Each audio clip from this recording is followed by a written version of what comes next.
News చూస్తున్నారు. ముఖ్యమంత్రి రేవంత్ రెడ్డికి కవిత మాస్ వార్నింగ్ ఇచ్చారు.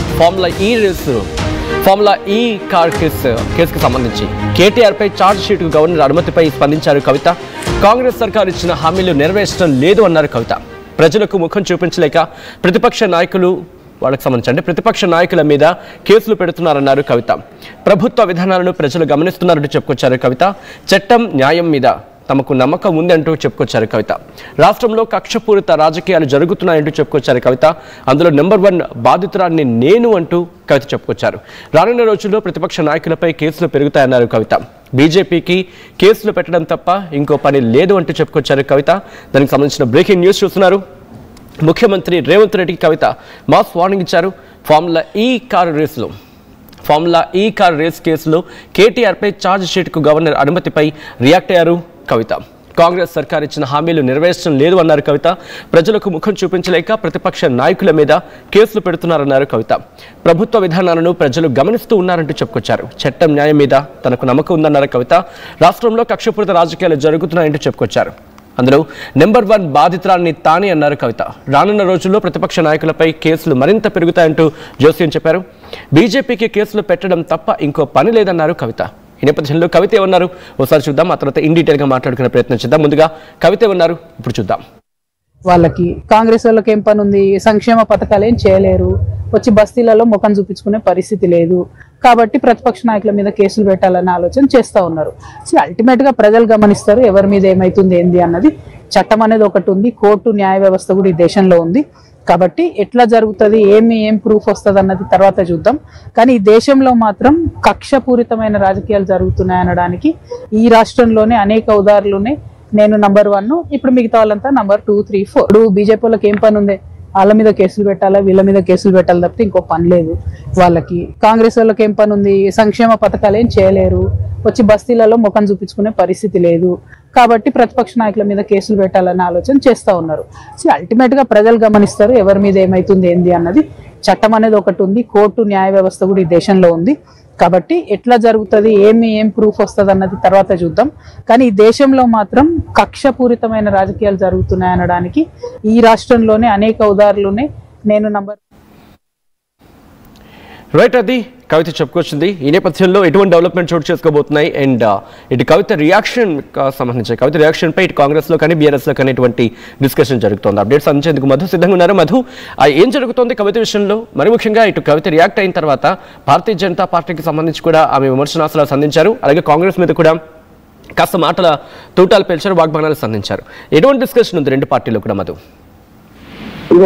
బీజేపీ వాళ్ళకు ఎవరైతే పడట్లేదో వాళ్ళు కేసులు పెడతా ఉన్నారు. వాళ్ళకి పెద్దగా పనే ఉంది కాంగ్రెస్ కానీ బీజేపీ కానీ ప్రతిపక్షాల నాయకుల మీద కేసులు పెట్టడం తప్ప అనేటువంటి స్టేట్మెంట్ చేశారు. ఎందుకంటే ప్రజలకు మొహం చూపించలేక ప్రతిపక్ష నాయకుల మీద కేసులు పెట్టే ప్రయత్నం చేస్తున్నారు. వీటన్నిటిని ప్రజలు గమనిస్తున్నారు. చట్టం న్యాయం మీద మాకు నమ్మకం ఉంది, ఖచ్చితంగా రాష్ట్రంలో కక్షపూరిత రాజకీయాలే మాత్రమే నడుస్తున్నాయంటూ స్టేట్మెంట్ చేశారు. అందులో నెంబర్ 1 బాధితురాలని నేనే కదా అనేటువంటి దాంట్లో మాట్లాడారు. ఎందుకంటే ఆమె లిక్కర్ కేసు సంబంధించిన విషయంలో ఆమె జైలుకి వెళ్ళారు. తిహార్ జైల్లో ఉన్నటువంటి సిచ్యువేషన్ మనందరికీ తెలిసిందే. దాదాపు 6 నెలలు ఈడీ సిబిఐ కేసులు ఆమె పైన ఉన్నటువంటి పరిస్థితి. ఇప్పుడు జరుగుతున్నటువంటి కేసులు ఫార్ములా ఈ కేసులో కేటీఆర్ పైన విచారణకు గవర్నర్ అనుమతిస్తూ నిర్ణయం తీసుకోవడంతో ఆ విషయంలో భాగంగా ఆమె మాట్లాడారు. ఈరోజు షెర్లింగపల్లి నియోజకవర్గంలో ఆమె పర్యటిస్తున్న సందర్భంలో ఈ స్టేట్మెంట్ చేశారు.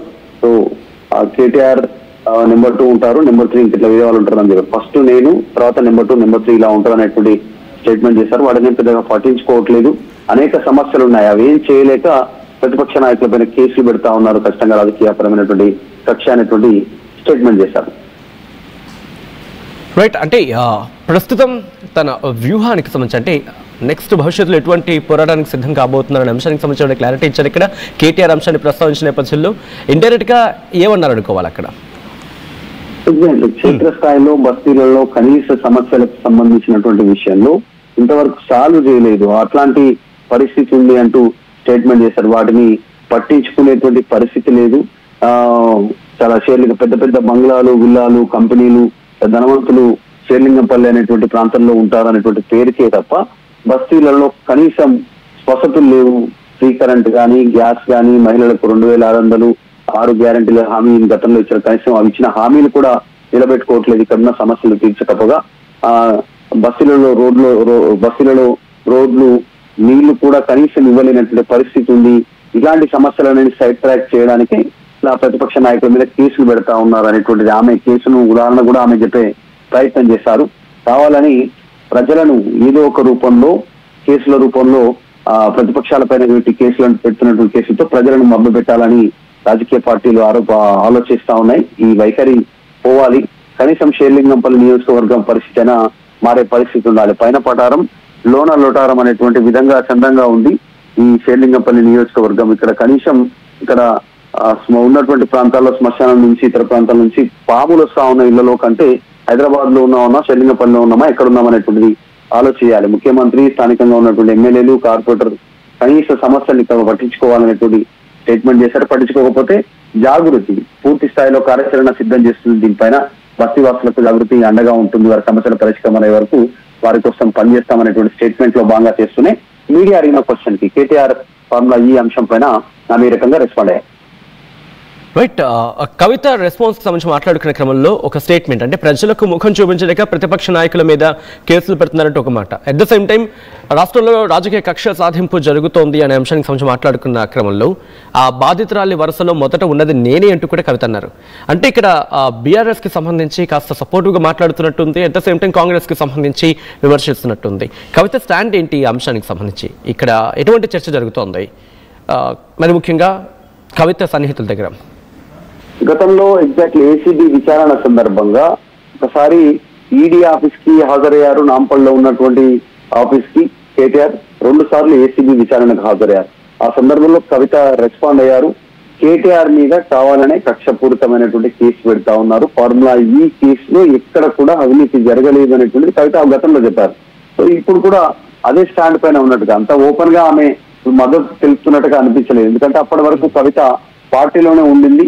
రెస్పాండ్ అయినటువంటి విధానం పార్టీ వైఖరిని క్వశ్చన్ చేస్తున్నా ఆమె పార్టీలో నుంచి సస్పెండ్ కాలేదు. అప్పటికి ఎమ్మెల్సీగా ఉన్నారు, పార్టీలోనే కొనసాగుతున్నారు బీఆర్ఎస్ పార్టీలో. కాబట్టి అప్పుడు రియాక్ట్ అయినటువంటి విధానం ఆ రకంగా ఉంటే ఇప్పుడు మాత్రం ఇక్కడ పేరు తీసుకోలేదు.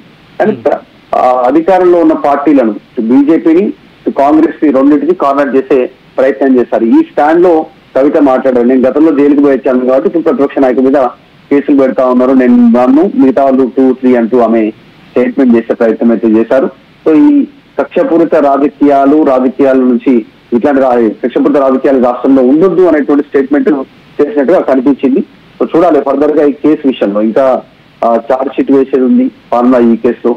కోర్టు ముందు హాజరయ్యేటువంటి అవకాశం ఉంటుంది. లీగల్ టీమ్ తో కేటీఆర్ కూడా పోరాటం చేస్తామని స్టేట్మెంట్ చేస్తా ఉన్నారు. మరి అరెస్ట్ ఉంటుందా, అరెస్ట్ ఉన్న తర్వాత ఎట్లా మాట్లాడతారో, ఆమె ఎట్లా రియాక్ట్ అవుతారో చూడాలి. ప్రస్తుతానికి మాత్రం ప్రతిపక్షాల పైన కేసులు నమోదు చేస్తున్నటువంటి యాంగిల్లో ఆమె మాట్లాడారు. సచిన్.